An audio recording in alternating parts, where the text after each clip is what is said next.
اب آپ توجہ کریں کہ یہ بات جہاں تک جو پہنچی ہے کہ اب یہ آخری مرحلہ تھا کہ عمران خان جیسا مقبول لیڈر اس پہ گولی چل جاتی ہے، تو ظاہر ہے اس کے جو ماننے والے ہیں، جو اس کے عاشق ہیں، جو اس کے متوالے ہیں، اب تو وہ آرام سے نہیں بیٹھیں گے۔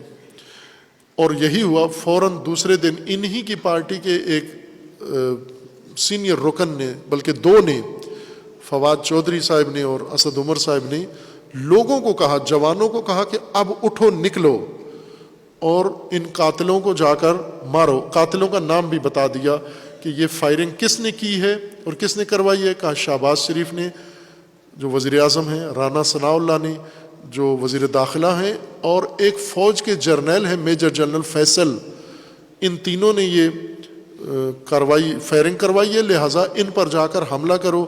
اور جوان رانا ثناء اللہ کے گھر پہنچ گئے اور وہاں پر حملہ کیا۔ وہ اسلام آباد میں تھے، اور یہ آج جمعہ معلوم نہیں ابھی کیا ہو رہا ہوگا، لیکن ماحول انہوں نے یہ بنا دیا ہے۔ اور یہ ماحول اسی وقت بنتا تھا کہ اگر تحریک انصاف کے کسی اور کو گولی، جیسے صحافی ارشد شریف کو مارا گیا، تو جو یہ چاہتے تھے ابھار، اٹھان اور لاوا، وہ نہیں بنا۔ صحافی مارا گیا، لوگوں نے، میڈیا کا صحافی تھا، خصوصاً سوشل میڈیا کا صحافی تھا، تو سوشل میڈیا پہ ہی سارا بھڑاس نکال دی۔ روڈ پہ کوئی نہیں آیا، گلی میں کوئی نہیں آیا، اس کے جنازے میں کچھ بھی نہیں ہوا، اس کی قبر پہ کچھ نہیں ہوا۔ اب اگر کسی اور کو گولی مارے، یہ اپنے کو گولی مارنا ضروری ہوتا ہے ہمدردی کی حمایت لینے کے لیے، ہمدردی کے ووٹ لینے کے لیے۔ جیسے میں نے کہا کہ بے نظیر صاحبہ قتل ہوئی تو ووٹ سارے پیپلز پارٹی کو پڑے۔ اب اس قسم کی وارداتوں میں یہ آسان فارمولہ ہے یہ دیکھنا کہ یہ کس کی کارروائی ہے۔ یہ اس کی کارروائی ہے جس کو فائدہ ہو رہا ہے۔ ان لاشوں سے فائدہ کس کو مل رہا ہے؟ اس فائرنگ سے فائدہ کس کو مل رہا ہے؟ نقصان کس کا ہو رہا ہے؟ اس فائرنگ سے نقصان فوج کا ہو رہا ہے، نقصان حکومت کا ہو رہا ہے، اور نقصان ملک کا ہو رہا ہے۔ فائدہ جماعت کو ہو رہا ہے، لیڈر کو ہو رہا ہے کہ مقبول لیڈر پہ حملہ ہوا ہے، اور فائدہ کے لیے، یعنی انہوں نے لانگ مارچ میں جو توقع تھی وہ پوری نہیں ہوئی۔ یہ سمجھتے تھے کہ جو ہی لانگ مارچ میں اٹھیں گے تو پوری دنیا اٹھ کے ان کے ساتھ آ جائے گی۔ ایسا نہیں ہوا، بلکہ گولی چلنے سے پہلے ایک جگہ پر انہوں نے تقریر کرنی تھی، نہیں کی، ناراض ہو کر نہیں کی تقریر کہ بندے تھوڑے ہیں۔ تھوڑے بندے ہونے کی وجہ سے لیڈر نے ناراض ہو کے تقریر ہی نہیں کی، اور ڈانٹا ان کو، جن لوگوں کو بندے لانے تھے وہ نہیں لائے، اتنے بندے رش نہیں تھا، لہٰذا انہوں نے تقریر ہی نہیں کی۔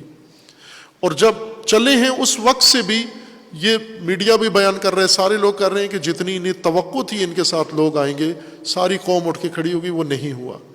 چونکہ لانگ مارچ میں بندے کم ہو گئے ہیں، اب بندے بڑھانے کے لیے ضروری تھی یہ کارروائی، اور اس کارروائی کے نتیجے میں اب آگے ملک ایک خانہ جنگی کے دہانے پر جا پہنچا ہے، بالکل خانہ جنگی کے دہانے پر ہے۔ چونکہ ان کے لیڈروں نے اپنے لڑکوں کو، اپنے جوانوں کو حکم دے دیا ہے کہ حکومتی ارکان، وزراء، اور خصوصاً جو جماعت ان کے ٹارگٹ پر ہے، نون لیگ اور فوج، نام لیے ہیں جرنیلوں کے کہ ان کے اوپر حملے کریں۔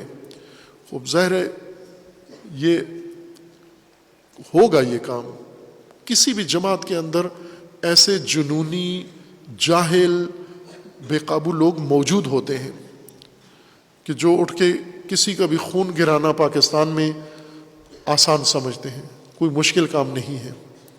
اس لیے صحافی کا میں نے آپ کے سامنے کالم پڑھا ہے کہ گولی چلنے سے پہلے اس نے یہ کالم لکھا ہے کہ یہ کیا خوفناک ٹویٹ کیا ہے آپ نے، کیا چاہتے ہو ملک کے اندر؟ وہی کام اس پر عمل درآمد ہو کر اب اس فتنے کو لاشوں کی ضرورت ہے، اور یہ لاشیں مزید گریں گی۔ پہلے لوگوں کو بھڑکانے کے لیے لاشیں چاہیے تھیں، 3 لاشیں گریں، کوئی بھڑکا نہیں ہے، اور اب لیڈر پر ڈائریکٹ اٹیک ہوا ہے۔ اور ظاہر ہے کہ اٹیک ایسی جگہ ہوا ہے کہ وہ لیڈر بھی رہے، سالم بھی رہے، پاؤں میں گولی لگی ہے، ہڈی نہیں ٹوٹی، یعنی لنگڑائیں گے بھی نہیں۔ اس وقت گولی پاؤں میں لگتی ہے، ہڈی میں لگ جاتی ہے، ہمیشہ کے لیے آدمی لنگڑاتا ہے۔ یہ گولی ایک طرف سے گوشت میں لگی، دوسری طرف سے نکل گئی ہے، لیکن یہ واقعہ کافی ہے ان کی پارٹی کے جوشیلے جوانوں کو ابھارنے کے لیے۔ انہیں اگر کہا جائے جیسا کہہ دیا گیا ہے کہ آپ بھی مارو جا کر، خب یہ اب دو طرفہ لاشیں گریں گی یہ۔